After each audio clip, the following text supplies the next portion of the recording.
تو یعنی اللہ حفاظت فرمائے، اس دن کی ہولناکی کو آدمی سمجھانا چاہے تو نہیں سمجھا سکتا۔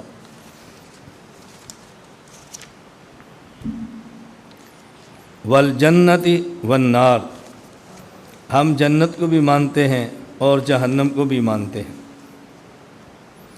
ایک ہے جنت کی تعریف کیا ہے، ایک ہے کہ جنت کے اوصاف کیا ہے۔ ہم جنت کے اوصاف سے جنت سمجھا سکتے ہیں، جنت کی تعریف سے جنت نہیں سمجھا سکتے۔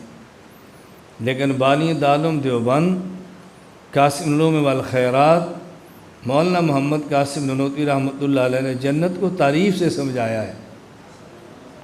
اندازہ کریں، ہمارے بس میں تعریف نہیں ہے، تعریف سے سمجھایا ہے۔ نانوتوی رحمۃ اللہ فرماتے تھے جنت چھوٹی خدائی کا نام ہے۔ جنت کی تعریف کیا ہے؟ چھوٹی خدائی، یہ جنت ہے۔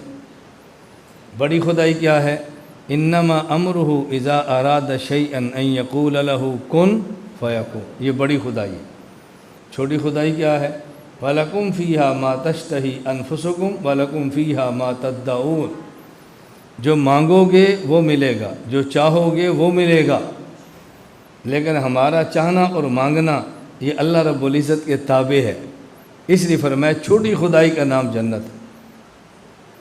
میں سمجھانے کے لیے عرض کیا کرتا ہوں، دنیا میں ہم وہ کریں جو اللہ چاہتا ہے، موت کے بعد اور حشر کے بعد جنت میں پھر وہ ہوگا جو ہم چاہیں گے۔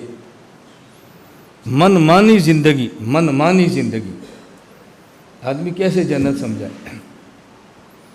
دنیا میں ہر شخص کے، یہ عجیب ہے، اللہ نے طبیعت ایسی بنائی ہے۔ اب میں ایک چیز گنوانا شروع کروں گا نا تو بہت لمبا ہو جاتا ہے، میں صرف سمجھانے کے لیے کہتا ہوں۔ سمجھانے کے لیے کتنی چیزیں آدمی کھانا چاہتا ہے لیکن حرام ہے، پینا چاہتا ہے لیکن حرام ہے، کرنا چاہتا ہے لیکن حرام ہے۔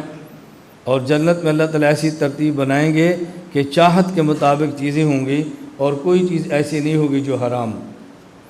اللہ ایسی نعمتیں عطا فرمائیں گے۔ جنت کے اندر اللہ تعالیٰ کی طرف سے 4 اعلان ہوں گے۔ ان لکم ان تصیحوا فلا تسقموا ابدا، ہمیشہ صحت مند رہو گے، اب کبھی تم بیمار نہیں ہوگے۔ اعلان ہے، کھاؤ جتنا تمہارا دل کرتا ہے۔ وَإِنَّ لَكُمْ أَن تَحْيُوا فَلَا تَمُوتُوا أَبَدًا، ہمیشہ زندہ رہو گے، اب کبھی تم پر موت نہیں آئے گی۔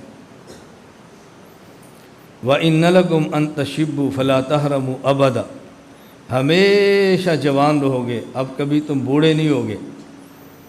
وَإِنَّ لَكُمْ أَن تَنْعَمُوا فَلَا تَبْأَسُوا أَبَدًا، ہمیشہ خوشحال رہو گے، اب بدحالی تمہارے قریب بھی نہیں آئے گی۔ یہ جنت کے اعلان ہیں۔ ہم یہ چیزیں دنیا میں چاہتے ہیں، دنیا میں چاہیں تب بھی نہیں مل سکتی۔ بس ایک آدھ سوال ذہن میں رکھ لیں جنت اور جہنم کے بارے میں۔ دیکھیں، جنت ہمیشہ رہے گی، فنا نہیں ہوگی۔ جہنم ہمیشہ رہے گی، فنا نہیں ہوگی۔ اللہ تعالیٰ نے جنت کو پیدا فرما دیا ہے، اللہ تعالیٰ نے جہنم کو پیدا فرما دیا ہے۔ اب نہ جنت فنا ہوگی اور نہ ہی جہنم فنا ہوگی۔ اور قرآن کریم میں ہے کل من علیہ فان ویبقى وجہ ربک ذو الجلال والاکرام، ہر چیز فنا ہو جائے گی۔ قرآن کہتا ہے ہر چیز فنا ہوگی سوائے اللہ کی ذات کی۔ کل شیء ہالک الا وجہ، ہر چیز فنا ہوگی سوائے اللہ کی ذات کے۔ اور حدیث پاک میں ہے کہ جنت اور جہنم اب فنا نہیں ہوگی بلکہ ہمیشہ رہے گی۔ تو بظاہر تو حدیث قرآن کریم کے خلاف ہے نا۔ حکیم الامت مجدد الملت مولانا اشرف علی تھانوی رحمۃ اللہ علیہ نے بہت پیارا جواب دیا۔ اب فرماتے ہیں ایک ہے فنائے عملی، ایک ہے فنائے امکانی، ایک ہے فنائے عملی اور ایک ہے فنائے امکانی۔ فنائے عملی کا معنی کہ جنت اور جہنم فنا ہو جائیں گے، یہ فنائے عملی ہے۔ میں اور آپ سب فنا ہو جائیں گے، یہ فنا عملی ہے۔ اور ایک ہے فنائے امکانی، فنا ہو سکتے ہیں، یہ فنائے امکانی ہے۔ کل شیء ہالک الا وجہ، ہر چیز ہلاک ہو سکتی ہے سوائے اللہ کی ذات کے۔ کل من علیہا فان، ہر چیز پہ فنا طاری ہو سکتی ہے سوائے اللہ کی ذات کے۔ جنت اور جہنم فنا ہوں گے نہیں لیکن فنا ہو سکتے ہیں۔ اللہ تعالیٰ فنا ہوں گے بھی نہیں اور فنا ہو سکتے بھی نہیں۔ اللہ کی ذات سے فنائے عملی اور فنائے امکانی دونوں کی نفی ہے۔ جنت اور جہنم سے فنائے عملی کی نفی ہے، فنائے امکانی کی نفی نہیں ہے۔ یہ کون ہے؟ حکیم الامت۔ اب بتاؤ کہ دائیں بائیں جانے کی ضرورت ہے؟ میں نے صبح سے کہا تھا یہ جو آپ کبھی دوڑتے ہیں، کبھی خامدی کی طرف، کبھی نائک کی طرف، کبھی کسی اور کی طرف، وہ کیا مصیبت پڑی ہے تمہیں؟ اس کی بنیادی وجہ یہ ہے، یہ دوڑنے والے وہ ہیں جو اپنے اکابر کو پڑھتے نہیں ہیں، اپنے حضرات کو دیکھتے نہیں ہیں، بس ان کو دیکھ کے متاثر ہو جاتے ہیں اور دوڑ جاتے ہیں۔ اپنے اکابر کو پڑھو تو صحیح۔ ہمارے حضرت نانوتوی کو پڑھو نا ذرا۔ حضرت نانوتوی کی آپ کتاب اٹھائیں گے نا، تحذیر الناس، نہیں سمجھ آئے گی۔ آب حیات نہیں سمجھ آئے گی۔ مباحثہ شاہ جہاں نہیں سمجھ آئے گی، نہیں سمجھ آئے گی۔ جب سمجھ نہیں، قبلہ نما نہیں سمجھ آئے گی تو کیا کریں گے؟ چھوڑ دیں گے۔ بھائی نہیں سمجھ آ رہی تو جس کو سمجھ آتی ہے اسے سمجھ لو۔ اب سمجھ آئے گی نہیں نا تو دوڑیں گے ان کے پیچھے۔ یعنی ہمارے اکابر کی اردو میں علوم اتنے ہیں کہ ہم جن کو عربی پر ناز ہے ان کے اردو علوم بھی نہیں پڑھ سکتے۔ اور آج ہمارے یہاں بہت بڑی غلط فہمی پھیلائی جا رہی ہے، میں بہت اچھی طرح سمجھتا ہوں، بہت بڑی غلط فہمی پھیلائی جا رہی ہے۔